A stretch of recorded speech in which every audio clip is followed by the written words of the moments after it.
सभी को नमस्कार, गुड इवनिंग एवरीवन। आज जो हमारे साथ इस सेशन में जुड़े हैं, उन सबका हार्दिक स्वागत, अभिनंदन। आज मैं कुछ अपनी बात रखना चाहूँगी। जो टॉपिक मैंने चुना है वो है इम्प्रोवाइज़िंग मेंटल एंड फिज़िकल हेल्थ।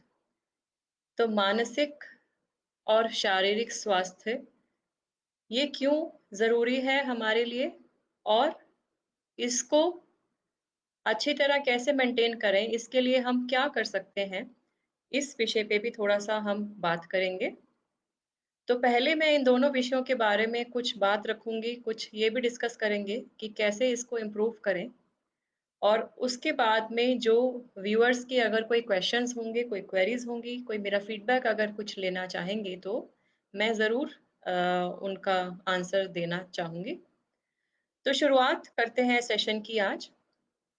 शुरुआत में मैं एक पोएट कालिदास जी, जो बहुत ही रेवर्ड पोएट हमारे भारत की संस्कृति में रहे हैं, उनका बहुत महत्वपूर्ण कंट्रीब्यूशन रहा है। उन्होंने एक बात कही, शरीर माध्यम खलु धर्म साधनम। शरीर माध्यम खलु धर्म साधनम। इसका मतलब ये है कि body is the foremost medium to perform dharma. तो हमारी ड्यूटीज़ हम जो भी डिस्चार्ज करते हैं, चाहे वो ऑफ़िशियल कैपेसिटी में हो, चाहे वो हमारी सोशल कैपेसिटी में हो, चाहे इंडिविजुअल लेवल पे हो, इन सभी को अच्छी तरह डिस्चार्ज करने के लिए एक स्वस्थ शरीर का होना बहुत आवश्यक है। इस बात को अगर हम आगे ले जाएँ, हम पिछले कई वर्षों से हमारे भारत में एक आयुर्वेद, योगा, नेचुरोपैथी, इन सब के बहुत प्रचलन है और हमारी दिनचर्या में हम इसको अपने अंदर लेके आए हैं, इसका पालन करते हैं। पिछले साल माननीय प्रधानमंत्री जी के नेतृत्व में फिट इंडिया मूवमेंट की लॉन्च की गई और अभी कल ही इसकी फर्स्ट एनिवर्सरी मनाई गई और फिट इंडिया डायलॉग ऑर्गेनाइज किया गया, जिसके अंदर माननीय प्रधानमंत्री में उन्होंने ये बताया कि हम कैसे आगे अपने स्वास्थ्य को अच्छा रख सकते हैं, कैसे स्वस्थ रह सकते हैं।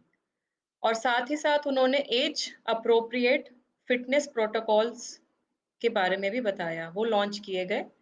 एज अप्रोप्रिएट फिटनेस प्रोटोकॉल, तो 18 से 65 वर्ष की आयु तक के अवस्था में जो भी व्यक्ति है, चाहे वो मेल है, चाहे फीमेल है, उनके लिए एक प्रोटोकॉल बनाया गया है, एक बुकलेट तैयार की गई है ministry of sports and youth affairs और ministry of health and family welfare के कोऑर्डिनेटेड एफर्ट्स के द्वारा, और वो गाइडलाइंस जो है वो पब्लिक डोमेन में भी अवेलेबल है। अब थोड़ा-सा मैं बात करना चाहूँगी मेंटल हेल्थ के ऊपर। तो मेंटल हेल्थ क्या है? अगर हम डेफिनेशन देखें मेंटल हेल्थ की, अगर हम देखेंगे डेफिनेशन, तो मेंटल हेल्थ है cognitive, behavioural and emotional well-being. So mental health basically talks about the cognitive, behavioral and emotional well-being। और इसको अगर हम आगे थोड़ा सिंपल भाषा में बोलें, तो किस तरीके से लोग महसूस करते हैं, कैसे सोचते हैं और कैसे वो बिहेव करते हैं। So how people think, how people feel and how people react और behave, that basically indicates the mental health of an individual, of a personality। और डब्ल्यूएचओ की अगर हम परिभाषा देखें, तो उन्होंने ये बोला कि mental health is more than just absence of mental disorder और disabilities, and it is overall ongoing wellness and happiness. तो सिर्फ अगर किसी को कोई मेंटल डिसऑर्डर नहीं है, तो हम ये नहीं कह सकते कि उस व्यक्ति का जो मानसिक स्वास्थ्य है वो परफेक्ट है। ओवरऑल एक लाइफ में खुशी का अनुभव और एक वेलनेस का अनुभव होना बहुत ज़्यादा ज़रूरी है। और जो मेंटल हेल्थ है उसके लिए सिर्फ़ एक इंडिविजुअल के लिए ही ज़रूरी नहीं है, लेकिन साथ में जिस सोसाइटी में वो रहते हैं, उनके नेबरहुड, जिस ऑफ़िस में वो काम करते हैं, उनके लिए, उस समाज के लिए भी उस इंडिविजुअल का मेंटल हेल्थ बहुत इम्पोर्टेंट है। अगर इसके आगे और लेके जाएँ, तो इमोशनल क्वेश्चंट, इमोशनल इंटेलिजेंस, इसके बारे में भी आजकल बहुत चर्चा हो रही है। तो हमने जब स्पेशली जब मैं अपनी एजुकेशन अपने स्कूल कॉलेज में थी, तो हम लोग आईक्यू के बारे में ज़्यादा पढ़ते थे। IQ is intelligence क्वेश्चंट। तो इंटेलिजेंस क्वेश्चंट के बारे में ज़्यादा पढ़ा जाता था और आईक्यू कितना है उस बच्चे का, इसी बारे में डिस्कशन रहता था। लेकिन अब साइकोलॉजिस्ट ने इवन जो हमारी विभिन्न रिक्रूटमेंट्स जो होती हैं कंपनीज की, उसमें भी ईक्यू टेस्ट करने का कुछ टूल्स बनाए गए हैं कि वो इंडिविजुअल की इमोशनल वेलनेस कैसी है, उसका इमोशनल क्वेश्चन कैसा है और क्या वो इस संस्था में, इस ऑर्गेनाइजेशन में मिलजुल के टीम वर्क की तरह काम कर पाएंगे या नहीं, उसको जज करने के लिए भी ईक्यू या इमोशनल इंटेलिजेंस के ऊपर बहुत ज़्यादा ध्यान दिया जा रहा है। तो ईक्यू या ईआई क्या है? तो अगर हम इसकी परिभाषा देखें, तो परिभाषा ये कहती है कि it is the ability to understand, use and manage your emotions in positive way. So it's the ability to understand, use and manage your emotions in a positive way, to relieve stress, to communicate effectively, to empathize with others and overcome challenges in life. तो इसका मतलब क्या है कि आपके जो emotions हैं, आपको अपने बारे में सेल्फ अवेयरनेस है, आपको पता है कि आपका इमोशनल स्टेटस इस वक्त क्या है और अगर कोई आपकी कठिनाई है तो आप उसको ओवरकम कर रहे हैं और आप अपने विचारों को, अपने उसको आगे पुट फॉरवर्ड कर रहे हैं। अगर हम इसके एलिमेंट्स की तरफ जाएं, so it has 4 attributes, basically 4 attributes बोले जाते हैं। Self awareness, self management, social awareness and relationship management. तो सेल्फ अवेयरनेस क्या है कि अपने बारे में खुद को जानकारी हो कि मेरी इस वक़्त कैसी अवस्था है और अगर मैं दुखी हूँ, तो मैं कैसे खुश रह सकता हूँ, कैसे खुश रह सकती हूँ। सेल्फ मैनेजमेंट का मतलब ये हुआ कि आपको अगर इमोशनल इंस्टेबिलिटी है, तो how do you have that self control? Emotional self control कैसे लाया जाए? अडैप्टेबिलिटी कैसे लाई जाए? अगर आपके ऑर्गेनाइज़ेशन में आपके सबऑर्डिनेट्स, आपके सीनियर्स समहाउ आपके अनुकूल नहीं है या they are not working as per your expectation, आप specially your subordinates, so how do you adapt yourself to the situation? So it will not only mean that improving the individual who is working with you or helping that individual improve, also working on your own personality to balance the situation एक positive outlook के साथ में। तीसरी जो बात मैंने कही वो है सोशल अवेयरनेस। सोशल अवेयरनेस मतलब कि आप जिस संस्था में काम कर रहे हैं या for that matter even your family, तो जहाँ पे आप रह रहे हैं तो उस ऑर्गेनाइजेशन के बारे में आपको पता है, उसके अंदर आप मिल के काम कर रहे हैं और साथ ही साथ you have that empathy, you have that compassion. So compassion है, एम्पैथी है and the last and very important thing is relationship management. So relationship management means that you are able to influence, you are able to act as a mentor, you are able to guide. So you act as a coach, you act as a mentor, you act as a guide, you act as a team leader। और जहाँ पे भी आप काम करते हैं, जहाँ पे आप रहते हैं, जिस सोसाइटी में आपका उठना बैठना है, उसमें एक एस्पिरिट डी कॉर्प्स या जो एक बात होती है कि फ्रेटर्निटी फीलिंग की बात है, उसके साथ में आप एक इंस्पिरेशन ड्रॉ करें उससे और वहाँ पे भी लोगों के लिए आप इंस्पिरेशन बने। So these are the basic things. So मैं दोबारा रिपीट करूंगी व्यूअर्स के लिए। सो इमोशनल इंटेलिजेंस और emotional quotient has basically 4 attributes. So it is self-awareness, self-management, social awareness and relationship management. तो ये सारी बातें अगर एक इंडिविजुअल सोचे, मुझे आई एग्री कि हम इन रूटीन हमारे पास इतना टाइम नहीं होता कि हम इतनी सारी बातों के बारे में सोचें या सबका इनफैक्ट वो माइंडसेट भी नहीं होता है कि क्या हमारे लिए कैसे किया जाए, क्योंकि वो उस तरीके से शायद हमने कभी सोचा नहीं होता। बट ये सब जो चीज़ें हैं, आई थिंक ये स्लोली स्लोली धीरे धीरे डेवलप होती हैं और जो धीरे धीरे जो डेवलप होती हैं, कहीं ना कहीं it's a long personality development और your thinking or your orientation towards any issue is a long drawn process immediately I agree कि नहीं होगा। बट कहीं न कहीं अगर हम आज से शुरुआत करें, अगर हम कल सुबह से भी शुरुआत करें, तो एक लॉन्ग टर्म बेनिफिट होगा। तो ये मैंने ब्रीफली बात बताई आपको मेंटल हेल्थ के बारे में जिसमें बहुत इंपॉर्टेंट कंपोनेंट है emotional intelligence, emotional question. Now I move to physical health. Physical health शारीरिक स्वास्थ्य, शारीरिक अवस्था।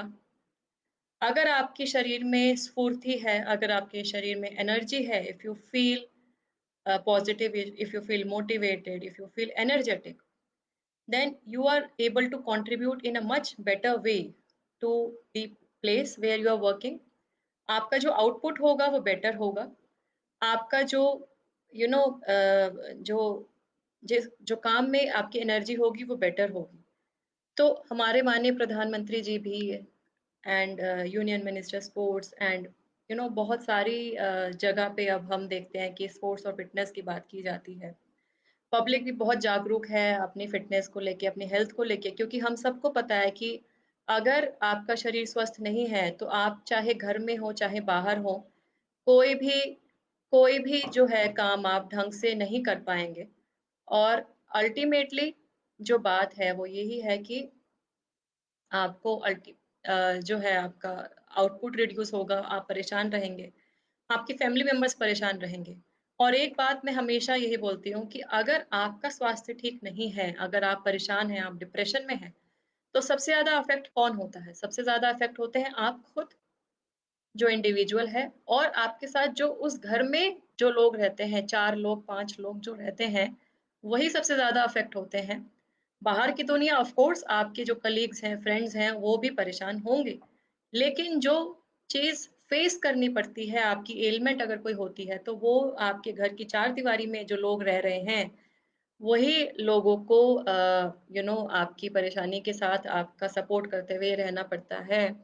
सो हम अगर अपने स्वास्थ्य की ओर ध्यान दें, तो कहीं न कहीं एक जो हेल्थ के ऊपर एक्सपेंडिचर है, आजकल मेडिसिन्स भी बहुत महँगी हैं, ट्रीटमेंट्स बहुत कॉस्टली हो गए, और अलग-अलग तरीके की बीमारियाँ हो रही हैं। तो ये जो लाइफ़स्टाइल डिज़ीज़ेज़ हैं, which are non communicable, so there are various lifestyle diseases, hypertension, sugar, I mean diabetes, then there are kidney ailments. So all of them have some history कि वो एक इंडिविजुअल में कैसे ऑनसेट करते हैं। Even though I am not a specialist in this regard, I am an officer, so मुझे बहुत ज़्यादा डिटेल में इसकी जानकारी नहीं है, बट जो भी मेरे को एक्सपीरियंस, मैंने फील्ड में भी देखा, मैंने अपने कलीग्स को भी देखा कि वो काम करते हैं और इतना ज़्यादा हाइपरटेंशन हो जाती है कि वो बीपी की उनको रेगुलर मेडिसिन्स खानी पड़ती हैं। मेरे कुछ यंगर कलीग्स भी, मेरे सीनियर कलीग्स भी जो ऑफ़िसेज़ में मेरे साथ काम करते आए हैं, तो हाइपरटेंशन की मेडिसिन्स खा रहे हैं, या उनको नींद की प्रॉब्लम है, या हार्ट की एलिमेंट है। Even I have seen people having heart stroke during their office time. मतलब ऑफिस में काम करते हुए भी उनको हार्ट स्ट्रोक आ गया, so it is very unfortunate. So what I mean to say is that कि अगर हम इस बारे में ध्यान दें, अगर हम इस विषय के ऊपर ध्यान दें कि everything else can wait but not your health. We always say कि health is wealth, a healthy mind lives in a healthy body. So it is very much right, because अगर आपका शरीर आपका साथ नहीं देगा, तो आपके मन में चाहे बहुत कुछ करने को हो, बट आप अल्टीमेटली नहीं कर पाएंगे, right? So what is physical health? We all know कि आपकी शारीरिक अवस्था एनर्जेटिक हो, आपका स्वास्थ्य अच्छा हो। And it does not mean कि आपको मैराथन में भागना है, या मतलब आपको क्रंचेस करने हैं या पुशअप्स करने हैं, ये ऐसा बिल्कुल भी नहीं है। जो बात है वो ये है कि आप रूटीन में जो डेली लाइफ जी रहे हैं, you are having an active lifestyle. So वो एक्टिव लाइफस्टाइल आप जी रहे हैं, तो you are kind of physically healthy, you are physically fit. और सबकी बॉडी के अपने पैरामीटर्स हैं, you can not compare your own body with the body of the other individual. तो सभी के अपने पैरामीटर्स हैं, सभी के अपने लेवल्स हैं, और आपको किसी से कंपेयर करने की ज़रूरत नहीं है। आपकी बॉडी की क्षमता, लिमिटेशन, स्ट्रेंथ आपको खुद को पता होनी चाहिए, और उसी को इम्प्रोवाइज़ करें, उसी को स्टेबलाइज़ करें कि हम इसको आगे जाके हमें क्या टारगेट रखना है। अगर आपको वेट लॉस कर करना है, specially for females.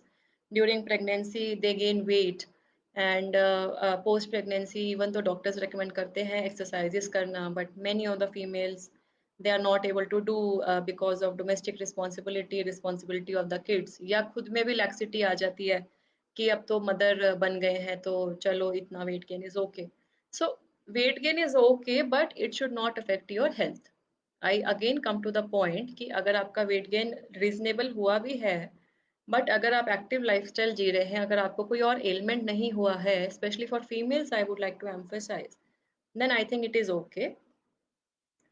And again, now I come to physical and mental health, how they are correlated. So we all know कि अगर you know हम एक as an individual, it is a this is an ecosystem in which we are operating.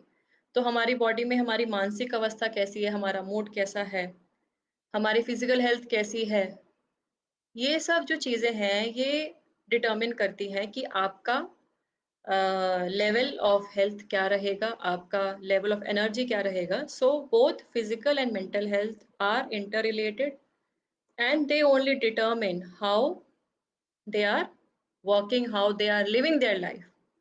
So very quickly, because again I say I am not an expert, but जो थोड़ा बहुत मेरा experience है, तो mental health के बारे में हमने सुना, स्पेशली ड्यूरिंग कोविड-19 pandemic, that there has been a kind of this crisis, COVID-19. So from March end, this has struck humanity not only in India but also across the world, and there are some changes जो कि हमने कभी भी सोचा नहीं था। Specially lockdown में हम सब घर में रहे, वर्क फ्रॉम होम किया, हमने कभी नहीं सोचा था कि हम 4-4 5-5 महीने घर से ही काम करेंगे, we would not be meeting our office colleagues physically, of course online meetings हैं।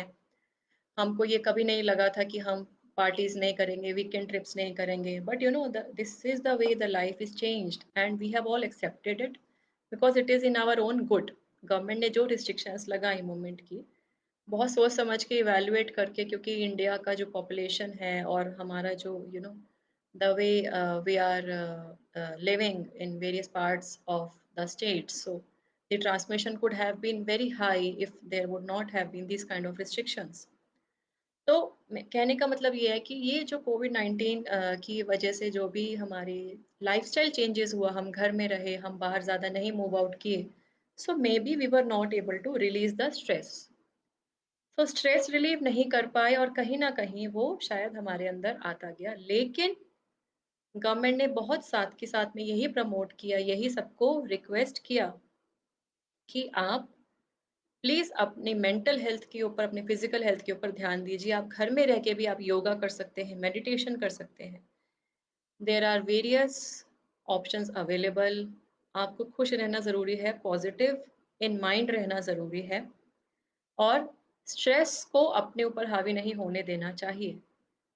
एक बहुत छोटा एग्जांपल मैं शेयर करूंगी कि हमने देखा कि डोमेस्टिक वायलेंस के केसेस कोविड-19 में ज़्यादा रजिस्टर हुए। So across the country there was a data released last month, I think in July, जिसमें ये देखा गया कि कोविड-19 के दौरान अक्रॉस द कंट्री जो डोमेस्टिक वायलेंस एक्ट के अंदर जो केसेस रजिस्टर होते हैं उसमें इजाफा आया, उसमें there was a rise in the number of cases. So that means that there was frustration in the family, and that frustration was coming out to the other partner. तो वो जो है उत्पीड़ना वो महिला को सहनी पड़ी पुरुष के द्वारा। तो ऐसा क्यों हुआ? हमें ये सोचना चाहिए कि why it happened, why it is happening, and whether we should allow it to happen in future also. अगर वर्किंग कपल हैं, तो वर्किंग कपल अगर दोनों काम कर रहे हैं, तो अब दोनों ही घर से काम कर रहे हैं। तो क्या उनको sharing of responsibility at home नहीं करना चाहिए? मैं ये मानती हूँ कि शायद हमारी जो सोसाइटी है उसमें मेल पेट्रियार्कल डोमिनेटेड सोसाइटी रही from generations, and it has historical reasons for that. So अब जो चेंज आ रहा है, तो क्या हम दोनों को, मेल एंड फीमेल को, ये कोशिश नहीं करनी चाहिए कि we both bear the responsibility equally and we both give respect to each other, then only we will have gender parity. So this was a very small example in the context कि जो mental health के बारे में बात कर रही थी, कि अगर डोमेस्टिक वायलेंस के केसेज़ बढ़े हैं, तो इसका मतलब कहीं न कहीं फ्रस्ट्रेशन लेवल भी हाई हुआ और ये फ्रस्ट्रेशन लेवल हाई हुआ तो इसका इम्पैक्ट फैमिलीज़ के ऊपर आया। तो अब हमारे लिए क्या ज़रूरी है? ज़रूरी यही है कि हम रिफ्लेक्ट करें कि ये चीज़ आगे ना हो। How do we stay happy? How do we release that stress? That is very important. So बहुत सिंपल है ये बोलना कि find your joys in simple things. Find your joys in simple ways of life. आप घर में हैं, आप फैमिली के साथ हैं, आपके बच्चे हैं या अगर बच्चे नहीं भी हैं तो आपके पेरेंट्स होंगे, आपकी वाइफ़ होंगी, स्पाउस होंगे। तो उनके साथ टाइम स्पेंड करने का आपको मौका मिला, ये शायद मौका शायद आपको पहले कभी नहीं मिला।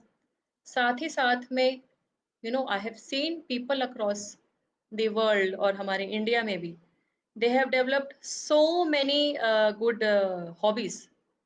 किसी ने कुकिंग की तरफ जिसका रुझान था, जिन्होंने सोचा था कि हम कभी कुकिंग करेंगे, उन्होंने कभी की नहीं, कि टाइम नहीं था, उन्होंने कुकिंग स्टार्ट की। Many people started doing yoga meditation at home. कई लोगों ने अपने वीडियोस पुशअप्स करते हुए, फिजिकल एक्सरसाइजेस करते हुए डाले। कई लोगों ने पेंटिंग की तरफ रुझान उनका आया। मेरी खुद की फैमिली में मेरे कज़न्स, मेरी सिस्टर, मेरे nieces, nephew, so many new things they have developed. People started writing blogs, expressing themselves. So ये जो क्रिएटिविटी है, ये क्रिएटिविटी भी एक माध्यम है to release your stress and to remain focused and positive in life. So why I mentioned is कि जो स्ट्रेस का लेवल कम करना है, you can very well do it through developing your hobby to you know uh, finding interest, locating interest, आपको किस चीज में खुशी मिलती है और इस चीज को परस्यू करना। सो पहले मैं ये थोड़ा सा बताना चाहूंगी कि how can we have a good mental health. So इसके लिए सबसे ज्यादा क्या जरूरी है, एक तो फिजिकली आपकी हेल्थ अच्छी होनी बहुत ज्यादा जरूरी है। अगर फिजिकली आप अच्छे नहीं, हेल्थ है आपकी, बीमार है, तो आपके मेंटली भी you will be disturb, will be psychologically not happy. Fresh air में जाइए, take sunlight, have good fresh air, eat good diet. आपका जो एनवायरनमेंट जहाँ रहता है, उसको, वातावरण को स्वच्छ रखने का प्रयास कीजिए। Have clean and green air. Also be mindful, जो मैंने पहले भी बात की कि बी माइंडफुल कि आपको क्या अच्छा लगता है। So if you're mindful of what you want to do, so you will definitely try to pursue that thing. Develop your new interest, develop a hobby. Spend time with your friends, family. I know कि आना जाने में restriction है, खुद भी हम avoid कर रहे हैं पार्टीज करना, मिलना। So there are video calls हो रहे हैं. We have various VC platforms. People are doing online birthday parties. सो ये सब चीज़ें जो हैं, सेलिब्रेशंस जो हैं, इनफैक्ट मेरी फैमिली में सारे ही occasions, my sons, my daughter's birthday, my own anniversary, my husband's birthday, everything was during this lockdown period. So we actually celebrated only in the online mechanism. So this was a new experience for all of us, that there's a time schedule and everybody else would join on that time, and there would be a sharing of the emotions and the feelings. So what I mean to say is कि identify what you want to do. I mean जो चीज़ से आपको खुशी मिलती है, identify your strength. देखिए ये बहुत एक इम्पॉर्टेंट टाइम हमें मिला लॉकडाउन के अंदर, कि हम अपने आप को एसेस करें कि हमें क्या अच्छा लगता है, हमें क्या बुरा लगता है, या क्या चीज़ है जिससे हम अच्छी तरह से खुश रह सकते हैं, उसको आइडेंटिफाई करो। अपनी वीकनेस को आइडेंटिफाई करो कि मेरे अंदर क्या कमी है। मुझे भी 2-3 बातें ऐसा महसूस हुआ जब मैंने देखा लॉकडाउन में, क्योंकि हमारा इनिशियली बहुत हेक्टिक रहा, because even though public was under lockdown, but we as part of the administration, we were working, and maybe हमारा वर्कलोड और ज़्यादा हो गया, क्योंकि हम जो नीचे का जो स्टाफ होता है, group C and group D staff, उनको मिनिमल बुलाना था, and it was like we had to deliver more and more. So there were a lot of responsibilities, additional responsibilities. उस टाइम में मुझे ये लगा मतलब मुझे भी अपनी वीकनेस पता लगी कि शायद कुछ ऐची ऐसी चीज़ें जो मुझे एज़ एडमिनिस्ट्रेटर मैंने सोचा टेक मतलब कि ये मेरे लिए इम्पोर्टेंट नहीं है। For that matter technical knowledge only using all these online platforms जो शायद हम करते थे कि पीए हमारी असिस्ट करता था। लेकिन अगर आप ऑफ़िस में हैं और आपका पीए ही नहीं है या आप घर में हैं, अगर आपको कोई ऑनलाइन मीटिंग करनी है, so you have to learn everything, right? तो मतलब मैंने खुद अपने टेक्निकल स्किल्स अपग्रेड किए, मुझे खुद लगा कि हाँ, ये करना चाहिए और ये मुझे खुद पता होना चाहिए। And then we started organising these online meetings when I was in charge of the hospital management in Gurugram for few months. So I used to review with the hospital's heads through online mechanism. Of course, field visits भी थी, but due to COVID restrictions, field visits उतनी ज़्यादा नहीं करी हमने, लेकिन we were in touch through these online meetings and they were very handy to discuss the issues very quickly and resume to the work in time. So what I mean to say is कि identify कहाँ आप lack करते हो, identify your weakness and try to improve on them. And it is not bad to seek any help. I mean हम लोग कई बार शर्म करते हैं कि हमें ये नहीं आता, हम कैसे इम्प्रूव करें. I would like to say that do not feel shy to seek help from others. ऐसा हो सकता है कि आपको झिझक लगे कि मैं अपने जूनियर से कैसे पूछूं ये कैसे करना है, या मैं अपने बच्चे से, हमारे बच्चों को इनफैक्ट माय माय डॉटर जो कि उसकी भी ऑनलाइन क्लासेस चल रही हैं, शी इज इन ग्रेड 3. तो कई चीज़ें मुझे लगता है उसको मेरे से ज़्यादा पता है आज के दिन with respect to operating computers and internet. तो हमें झिझक नहीं होनी चाहिए. और साथ ही साथ एक और चीज़ है कि if you are feeling low, if you are feeling depressed, don't feel shy to share your emotions. ऐसा हो सकता है कि वो जो सामने वाला जो व्यक्ति है, वो भी सिमिलर तरीके की अवस्था से गुज़र रहा हो या गुज़र चुका हो, तो वो आपको मदद कोई ना कोई करे. अगर आप प्रॉब्लम में हैं, आप अपनी फैमिली से डिस्कस कीजिए, आपका कोई क्लोज़ फ्रेंड है, उससे डिस्कस कीजिए, कोई ऑफ़िस में कोई कलीग है, जो आपको समझता है, आपकी बात समझता है, उससे डिस्कस कीजिए. But do not do not shy away from sharing your feelings and express yourself. Now very next important thing is practising gratitude. Gratitude क्या है कि हमारे को जो मिला है उसके लिए हम थैंकफुल रहें, हम उसके लिए जो है संवेदनशील हो जो हमें मिला है और उसका हम सम्मान करें. आप जिस पोजीशन में हैं, बहुत सारे लोग इस दुनिया में हैं जो कि आज इस पोजीशन में नहीं हैं और सोचते होंगे शायद कि काश हम वहां होते. सबकी लाइफ में अपनी परेशानियां हैं, किसी की लाइफ भी कंप्लीट नहीं होती. किसी को प्रोफेशनली प्रॉब्लम है, किसी को पर्सनल लेवल पे प्रॉब्लम है, किसी को हेल्थ वाइज प्रॉब्लम है. तो nobody is perfect, no but none of the individual is having a perfect life. तो अगर वो लाइफ परफेक्ट नहीं है तो हम ये सोचें कि हमारी ये दिक्कत है, लेकिन हम शायद बहुत लोगों से बेटर हैं आज, हमें ये आज मिला. तो हम उसके लिए ईश्वर का धन्यवाद करें, हम खुश रहें, उन ईश्वर का धन्यवाद करें और हम ये सोचें कि हमें ये मिला है तो हम सोसाइटी को कैसे गिव बैक करें. हम सोसाइटी के लिए ऐसा क्या करें कि जो लोग आज इस पोजीशन में नहीं हैं या जो लोगों को हमारी हेल्प की ज़रूरत है, हम उन तक कैसे पहुँचे. This is very important. And be forgiving. तो बी फॉरगिविंग मीन्स क्या कि हो सकता है कई बार आपके जूनियर्स, आपके कलीग्स कुछ अनजाने में कुछ गलती कर दी, क्योंकि सबका नेचर अलग है, सबका बिहेवियर अलग है. तो कई बार ऐसी चीज़ें हो जाती हैं जाने अनजाने में. तो आई वुड से कि do not keep it into your head. क्योंकि मुझे लगता है कि अगर हम किसी की नेगेटिव बात अपने दिमाग में रखेंगे तो कहीं न कहीं वो हमको खुद को भी इफ़ेक्ट करता है. अगर हम किसी की नेगेटिव बात ये सोचेंगे कि हाँ, उसने मेरे साथ ऐसा किया, जो कि उसे नहीं करना चाहिए था, वो कहीं न कहीं आपके माइंड में, सबकॉन्शियस माइंड में रहेगा और आपको वो डिक करता रहेगा कि उसने ऐसा किया, क्यों किया? अब मैं आगे क्या करूँ, क्या ना करूँ? सो बेटर इज़ कि अगर वो बहुत ज़्यादा इम्पोर्टेंट नहीं है, so please forget, please forgive. माफ़ कीजिए, आगे बढ़िए. हम सब लोग इंडिविजुअल हैं, हम सब लोग ह्यूमन बीइंग्स हैं and to err is human. गलती सबसे होती है. एंड एक किसी ने कमेंट लिखा है change is the part of life ma'am.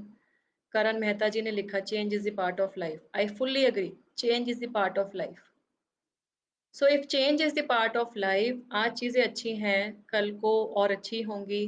आज चीज़ बुरी है, हो सकता है कल को थोड़ा-सा और प्रॉब्लम आए, लेकिन परसों फिर वो चीज़ अच्छी ज़रूर हो जाएगी। Life is an equaliser, it is a big balance, you know. ये सारी चीज़ें लोगों को लगता होगा कि एज़ अ फिलॉसफी मैं बोल रही हूँ, बट सीरियसली मैंने भी अपनी लाइफ में बहुत सारे अप डाउन्स देखे।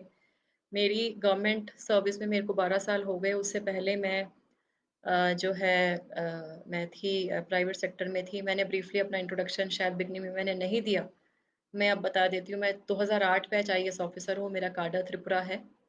और मैं प्रोफेशनली कॉमर्स ग्रेजुएट हूँ Shriram college of commerce Delhi university से, और मैं सीएस एलएलबी हूँ।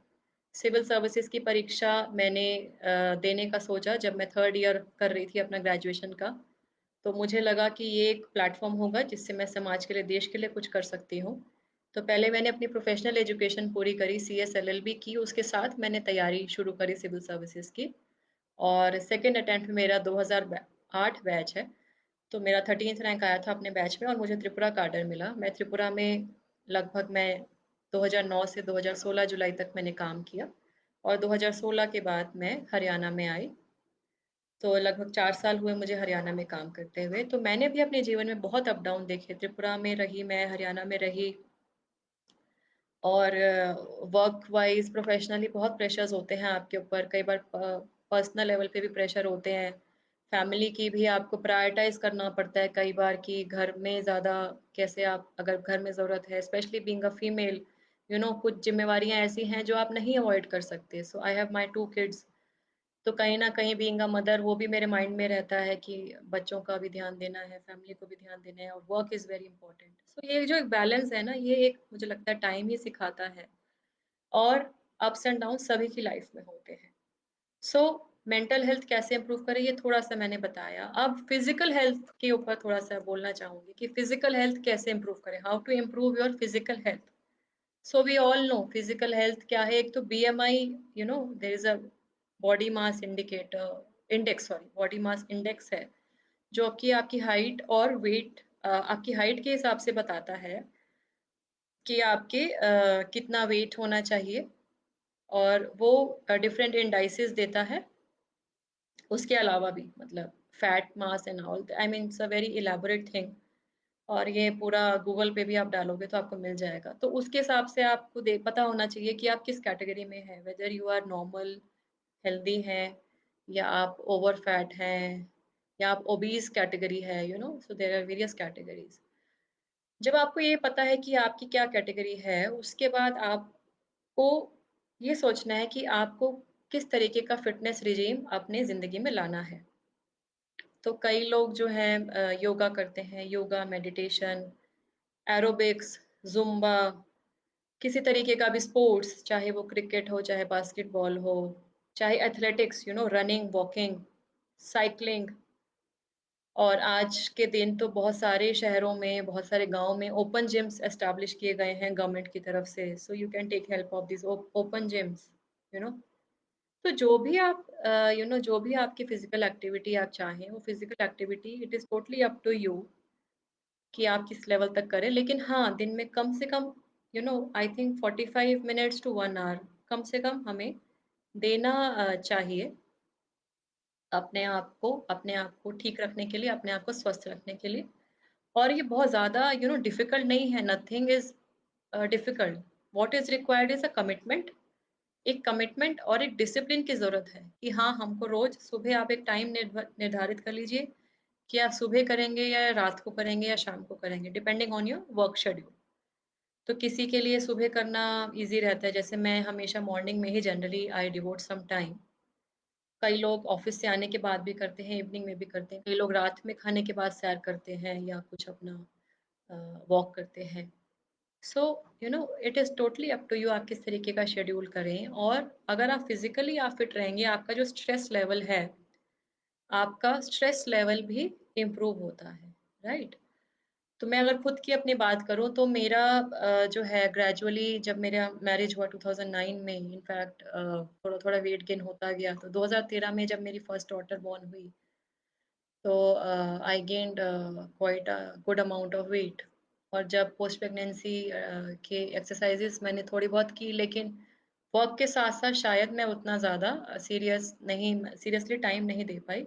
तो मेरा वेट बहुत ज़्यादा कम नहीं हुआ जो मैंने प्रेगनेंसी में गेन किया। तो इट वाज़ स्लोली इंक्रीज़िंग। तो मुझे कहीं न कहीं ये बैक ऑफ माइंड में ज़रूर था कि मुझे हाँ, इतना वेट नहीं होना चाहिए, मेरे को कम करना चाहिए। When I used to see my old photographs of marriage, तो मुझे लगता था कि बढ़ गया है, कम करना है। बट वो शायद वो एक डेडिकेटेड कमिटमेंट नहीं आ रही थी। फिर 2017-18 में प्रिसाइज़ली 2017 दिसंबर या हम बात करें तो 2018 जनवरी से मैंने एक प्रॉपर अपना शेड्यूल फिक्स किया मॉर्निंग में and I started aerobics at home. और थोड़ी बहुत एक्सरसाइज़ेज़ मैंने घर में ही शुरू की and I continued, you know.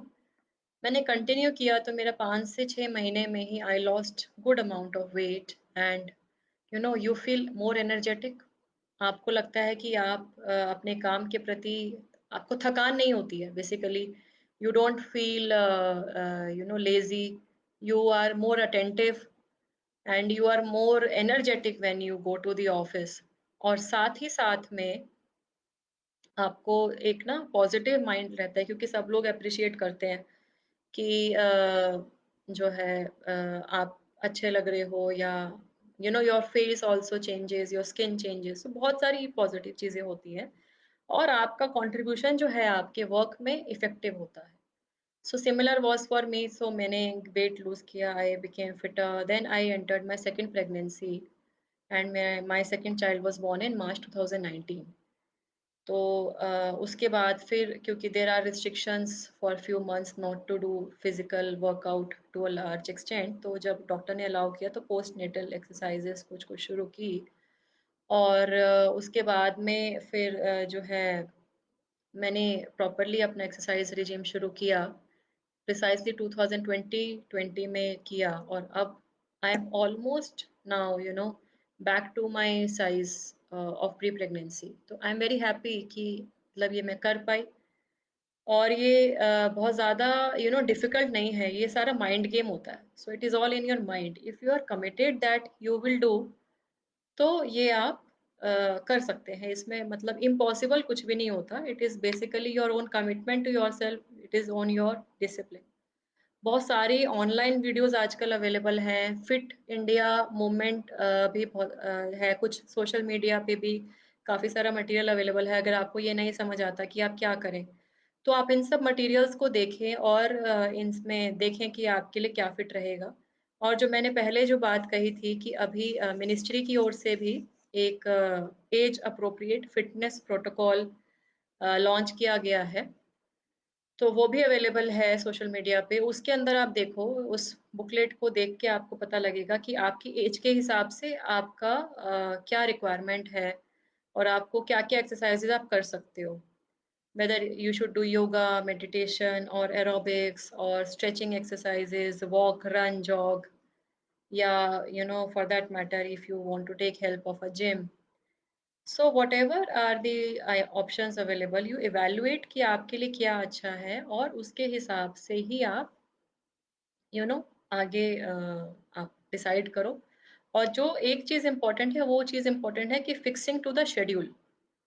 तो जो शेड्यूल आपका सूट करता है उस पे आप फिक्स कीजिए। ऐसा नहीं कि आज किया फिर 2 दिन छुट्टी, फिर कल की फिर 2 दिन तीसरे दिन किया, फिर 2 दिन छुट्टी। ऐसे में कोई रिज़ल्ट नहीं आएगा। You will B not having that desired result. So it is better कि आप अगर कोई शेड्यूल फिक्स करते हैं तो उसको फ़ॉलो कीजिए। साथ ही साथ आपका थोड़ा-सा डाइट पे भी ध्यान देना इम्पोर्टेंट है। सो डाइट पे इसमें मैं बिल्कुल भी नहीं कह रही कि you stop eating food. The only thing is you replace the junk food with the nutritious food. तो न्यूट्रिशियस खाना जो घर में पका हुआ खाना है, हरी सब्ज़ी है, दाल है, depending on you are a vegetarian और अ नॉन वेजिटेरियन। जिस भी तरीके का आपका डाइट है, उसका हिसाब से आप चूज़ कीजिए कि क्या आपको रिप्लेस करना है अपने खाने में। फ्राइड तला हुआ भोजन ना खाएँ। आप उसको रिप्लेस करें पौष्टिक आहार से, आपकी जो ग्रीन वेजिटेबल्स हैं, मल्टीग्रेन्स हैं आटे में, वो मिला के खाइए और have fruits, vegetables in good amount. और हमारा जो कोविड-19 पेंडेमिक है, इसमें भी बहुत इम्पोर्टेंट हमने सबने ये बात सुनी कि your immunity is very important. तो आपकी जो इम्यूनिटी है, आप इम्यूनिटी बूस्टर ले रहे हैं, नहीं ले रहे हैं, इर्रिस्पेक्टिव ऑफ दैट, अगर आपका डेली में जो खान-पान है, अगर वो भी अच्छा है, तो it also helps to a very large extent. Ayush department की ओर से भी जो है ये दिया गया है, किट्स आर अवेलेबल, बट वो आयुर्वेदिक किट्स लें तो आप बहुत अच्छी बात है। अगर वो नहीं भी ले पा रहे हैं, तो भी घर में भी जैसे तुलसी पत्ते का सेवन और जो भी हमारी होम रेमेडीज हम बचपन से सुनते आए हैं, उनका आप अपनी दिनचर्या में सेवन कीजिए। एंड ये जो मिक्स है एक गुड एक्सरसाइज शेड्यूल का, taking proper healthy nutritious food, इससे ओवरऑल आपकी इम्यूनिटी स्ट्रांग होगी और आपका स्ट्रेस लेवल भी कम होगा और आपके जो वल्नरेबिलिटी है, so you will be less vulnerable to the diseases.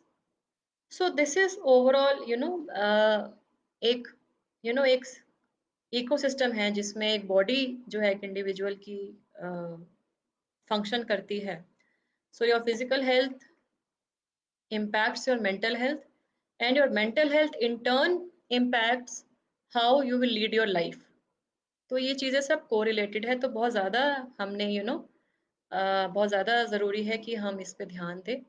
और मेरी तरफ से सेशन में यही मुझे बोलना था कि हम अपने फिजिकल और मेंटल हेल्थ पे ध्यान दें, उसको इम्प्रोवाइज करें। और डिफ़िकल्ट कुछ भी नहीं है, थोड़े डिसिप्लिन, थोड़े रिस्ट्रिक्शन और थोड़े कमिटमेंट की ज़रूरत है। अब कुछ बातें जो हैं मैं जो मुझसे लोगों ने पूछी, उसका मैं जवाब देना चाहूँगी। So one of the question was that how to fight depression.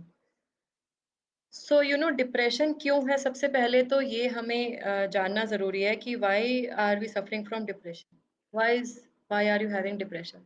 Depression ना आए, डिप्रेशन ना आए, यही बहुत ज़्यादा आवश्यक है। आप उस स्टेज तक ही ना पहुँचो। तो एज़ एन इंडिविजुअल ये मेरी भी ज़िम्मेवारी है कि अगर मुझे ऐसी कोई फीलिंग आ रही है, तो मैं अपनी फैमिली के साथ, अपने फ्रेंड्स के साथ शेयर करूँ और मैं ये एन्श्योर करूँ कि मैं इस स्टेज तक ना पहुँचूँ। और अगर आप बाय चांस पहुँच भी गए हैं, तो भी एटलीस्ट आप शेयर कीजिए। हो सकता है आपके पेरेंट्स, आपके फादर, आपकी मदर, आपके सिस्टर, ब्रदर, आपके फ्रेंड्स आपकी हेल्प ज़रूर करेंगे। और साथ ही साथ में ऐसा कोई भी स्टेप ना लीजिए जिससे आपको, तो चलो नुकसान होगा ही होगा, आपकी जो इमीडिएट फैमिली है, जो फ्रेंड्स हैं, उनको भी बहुत दुःख होगा और वो जो लॉस होता है किसी के जाने का, वो loss it is to you know what to say irreparable. तो ये जो लॉस है, ये इर्रिपेयरेबल है आपके फैमिली के लिए, आपके फ्रेंड्स के लिए। So my only point is that please try and avoid. और अगर डिप्रेशन आया भी है, तो आप प्लीज़ शेयर कीजिए, seek counselling, seek psychological health, seek medical advice. इसमें कोई शर्म की बात नहीं है कि आप किसी डॉक्टर को विज़िट करें, आप किसी साइकोलॉजिस्ट के पास जाएँ। बहुत सारे ऑनलाइन काउंसलिंग्स भी अवेलेबल हैं अब तो डिस्ट्रिक्ट्स में भी, specially during covid there have been lot of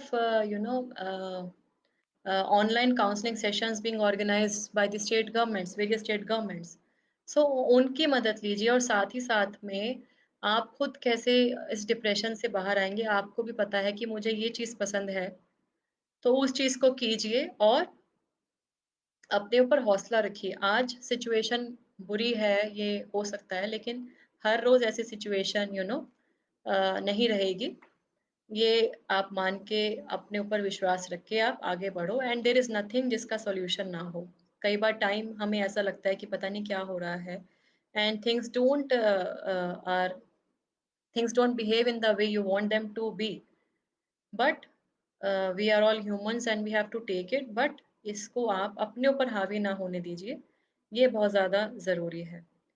so one of the viewers asked that madam आपने कितना वेट लॉस किया? Okay, so mine is like I think around 15-16 kgs weight loss अभी तक मेरा हुआ।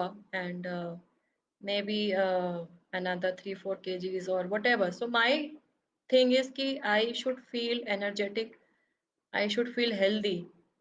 I don't want कि कोई भी इस तरीके की ailments मुझे develop हो, especially when you are in the middle age. So now I have entered that bracket where you become eligible for these diseases. So I really don't want that I should develop any such kind of permanent ailments जिसके लिए मुझे रोज दवाई खानी पड़ रही है.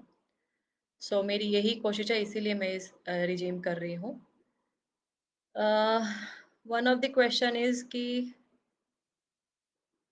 UPSC aspirant को depression हो तो क्या करें. So, not only UPSC aspirant, but also for any aspirant who is taking any competitive exam. I know the pressure is too high. So, वो प्रेशर बहुत हाई रहता है. कोई भी आप कॉम्पिटिटिव एग्जाम दे रहे होते हैं, कोई भी आपका एग्जाम हो रहा होता है, तो वो प्रेशर और डीमोटिवेशन होता है, चिंता हो जाती है. यू बिकम एंग्शियस कि पता नहीं क्या होगा, इतने कम दिन रह गए हैं अभी, अगर नहीं हुआ तो क्या करेंगे. these all these feelings are very genuine and they are very justified. Even हमें भी, मुझे भी होती थी जब मैं अपनी तैयारी कर रही थी. ठीक है. तो जब लेकिन ऐसी फीलिंग आए तो आपको यही सोचना है कि आप अपने ऊपर विश्वास आपको रखना है. And you should be convinced कि आपके जो एफर्ट है वो 100% है. राइट. तो आपके जो एफर्ट अगर 100% है, आपको इस बात पे विश्वास है, तो गिव योर फुल एफर्ट्स. आपकी जितनी मेहनत आप कर सकते हो आप करो. और आप जो मेहनत करोगे उसकी पूरी उम्मीद रखो कि आपके एफर्ट सक्सेसफुल होंगे.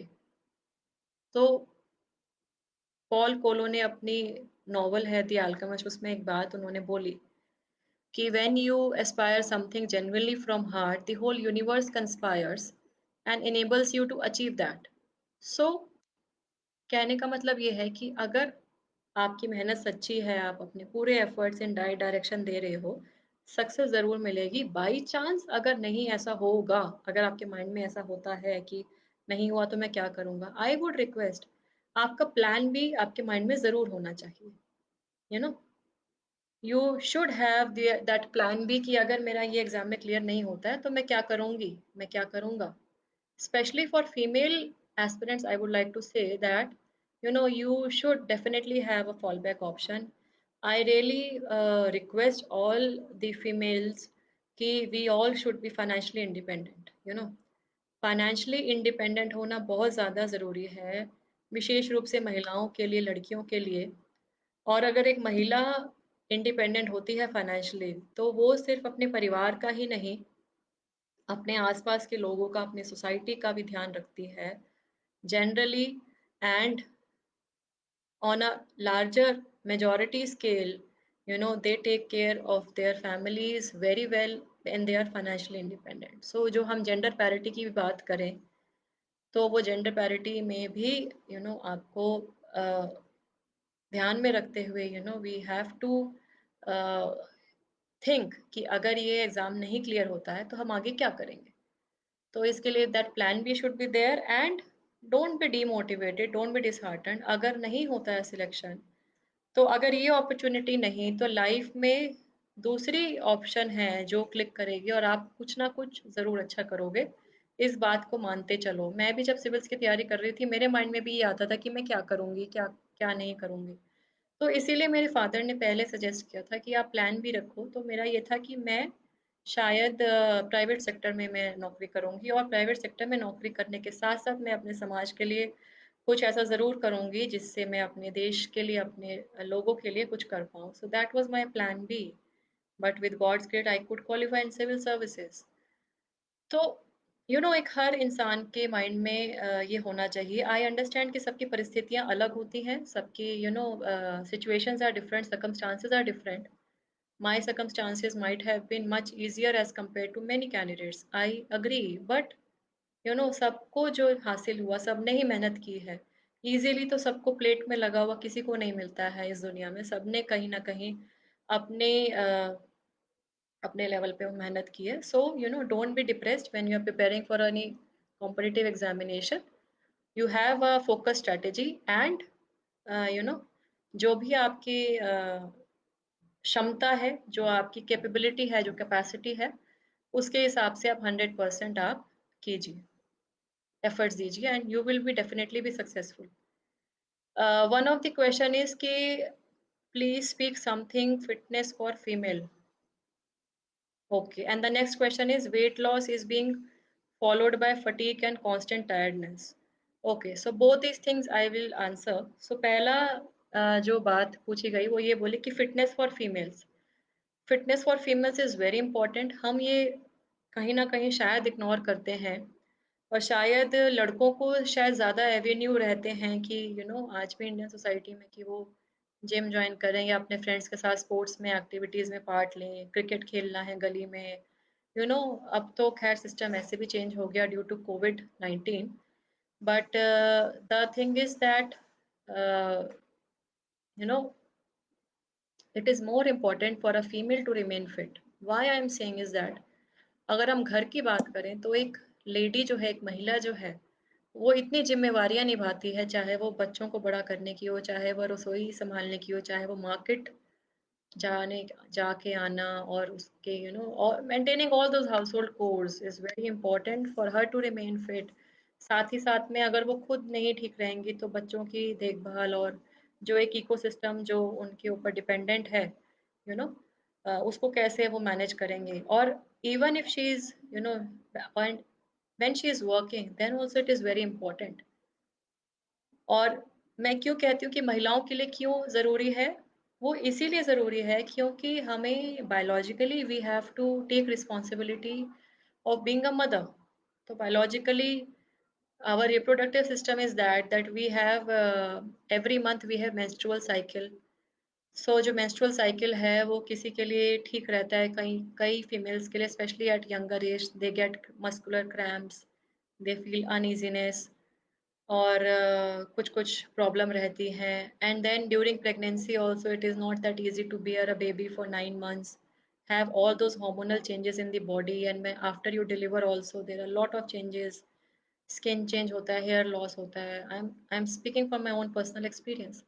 सो ये सब जो चीज़ें हैं ये एक फीमेल के लिए भी बहुत ज़्यादा इम्पोर्टेंट है।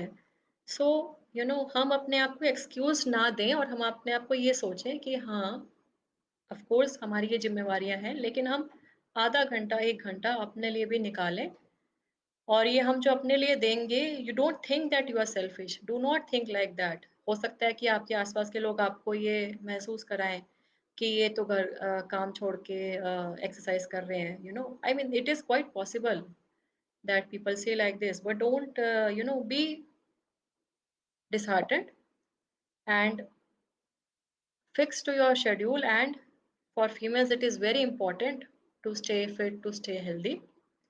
One of the questions was कि वेट लॉस के बाद फटीगनेस एंड टायर्डनेस। सो इसीलिए मैंने जो बात कही कि आपकी डाइट जो है वो बहुत इंपॉर्टेंट है। कई लोग क्या है कि आप लोग भी देखते होंगे कि मैसेजेस आते हैं कौन क्रैश कोर्स वेट लॉस 2 महीने में 10 kg 15 kg। So all these I will not advocate all these. अगर कोई वेट लॉस है भी तो that weight loss should be a gradual weight loss. तो आपकी हर महीने में you can seek advice from a doctor और अ न्यूट्रिशनिस्ट या आप खुद भी ऑनलाइन भी सर्च कर सकते हैं। ऐसा कोई ज़रूरी नहीं है कि आपको किसी के पास जाना ही है, पूछना ही है। खुद भी आप देख सकते हैं और खुद भी आप असेस कर सकते हैं कि आपकी बॉडी कितना वेट लूज़ 1 महीने में करना आपके लिए ठीक रहेगा। क्योंकि आप बहुत ड्रास्टिक अगर कर देंगे तो जो आप बात थी कि फटीगनेस आ जाती है, टायर्डनेस आ जाती है, you don't feel energetic, it is very obvious क्योंकि आपका जो है कहीं न कहीं वो बॉडी स्ट्रेन आउट होती है, तो it is very important to stay hydrated. जो लिक्विड्स हैं वो काफ़ी अच्छी मात्रा में पीते रहना चाहिए आपको, चाहे वो वाटर हो, लाइम जूस हो, कोकोनट वाटर हो, डिफरेंट तरीके के जो न्यूट्रिशियस ड्रिंक्स हैं वो लेते रहना चाहिए। Nutritious food, so green vegetables, fruits, cut fruits, salads, soups, दाल, अगर कोई नॉन-वेज है तो उसमें जो प्रोटीन्स अवेलेबल है। तो इस तरीके से जो है आपको मतलब अगर आप वेट लॉस रिजीम कर भी रहे हैं तो पहली तो मेरी रिक्वेस्ट ये है कि बहुत ड्रास्टिक 1 महीने में आपको इतना कम करना है ऐसा मत कीजिए। Let it be a gradual process. और जो आप वेट लॉस कर रहे हैं उसके साथ-साथ अपनी डाइट पे भी ध्यान दीजिए। Please do concentrate on what you are eating, how you are eating. And मैं एग्री करती हूँ कि शायद सब लोगों को वो अवेलेबल ना हो। I agree to that, but जो भी आप कर सकते हैं, जो भी बेस्ट आपके पास आपकी कैपेसिटी अवेलेबल है उसके हिसाब से आप कीजिए। So I think it is already 55 minutes and just a last question I may take. So,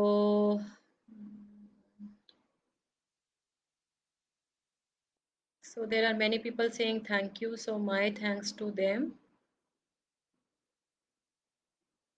Okay, so one of the participant is Siddharth Saharan who says that ma'am, I am a professional trainer and fitness coach. If you need some tips, please ask. So thank you so much. Maybe I can ask for the audience, but you will not be able to reply, I know. But thank you for having that gesture. End of course मेरी भी knowledge अभी बहुत limited है। मैंने जो भी बोला आज अपने खुद के एक्सपीरियंस से बोला। एक लास्ट जो इन्होंने बोला है कि फियर बहुत, चंदन सिंह जी ने, फियर बहुत लगता है एग्जाम देने से, कैसे दूर करें और पास होंगे या नहीं होंगे ये भी पता नहीं। Okay, don't be fearful. सभी के लिए मैं ये बात दोबारा से बोल रही हूँ कि यू नो फेलियर और सक्सेस सभी की लाइफ में आते हैं and nobody's life is perfect. सबकी ज़िंदगी में उतार चढ़ाव आते रहेंगे, किसी की ज़िंदगी वो परफेक्ट नहीं होती। आपकी आज जो सिचुएशन है हो सकता है वो कल मेरी हो या पहले रही हो। तो एग्ज़ाम दीजिए, अपने 100% एफर्ट दीजिए और पॉजिटिव एटीट्यूड से दीजिए। You know and if you are confident that हमारे एफर्ट में, आपके एफर्ट में कोई कमी नहीं है, तो सक्सेस ज़रूर मिलेगी। सक्सेस क्यों नहीं मिलेगी, ज़रूर मिलेगी। And don't B fearful, have faith and have confidence in your efforts. This is I would like to say. So I think this was all for the session today. It is already 56 minutes plus. So thank you आज जो भी हमारे साथ जुड़े।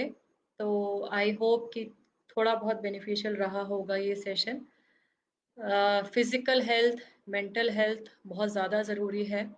हम सब इस पे ध्यान दें। अपनी शारीरिक, मानसिक अवस्था, हमारा शारीरिक और मानसिक स्वास्थ्य, ये जितना ज़रूरी आपके लिए है उतना ही ज़्यादा ज़रूरी आपके साथ जो लोग रहते हैं उनके लिए है, और उतना ही ज़्यादा ज़रूरी आसपास की सोसाइटी के लोगों के लिए है, उसका हमारे देश के लिए है। अगर आप स्वस्थ रहेंगे, अगर आप फिट रहेंगे, आप ज़्यादा एनर्जी से काम करेंगे। Let us all resolve to be healthy, to become fit, and to contribute to the nation's building. New India, fit India. Thank you so much आप सभी का जो आप यहाँ आज जुड़े हमारे से। नमस्कार। और सभी हम अपने देश की उन्नति प्रगति में योगदान देते रहे। लास्ट रिक्वेस्ट मेरी तरफ से यही है कि हम जो भी काम करें उसमें हम अपने देश के लिए, अपने समाज के लिए कुछ ना कुछ करते आएँ, अपने लोगों के लिए आप कुछ करें, उनकी मदद करें। बहुत लोगों को आपकी मदद की ज़रूरत होगी, उनकी मदद करें। और एक पॉजिटिव माइंडसेट से हम देश के लिए आगे बढ़ते हुए, समाज के लिए आगे बढ़ते हुए खुश रहें, स्वस्थ रहें। सभी को बहुत-बहुत धन्यवाद। Stay fit, stay healthy, stay happy. Thank you. जय हिंद, जय भारत।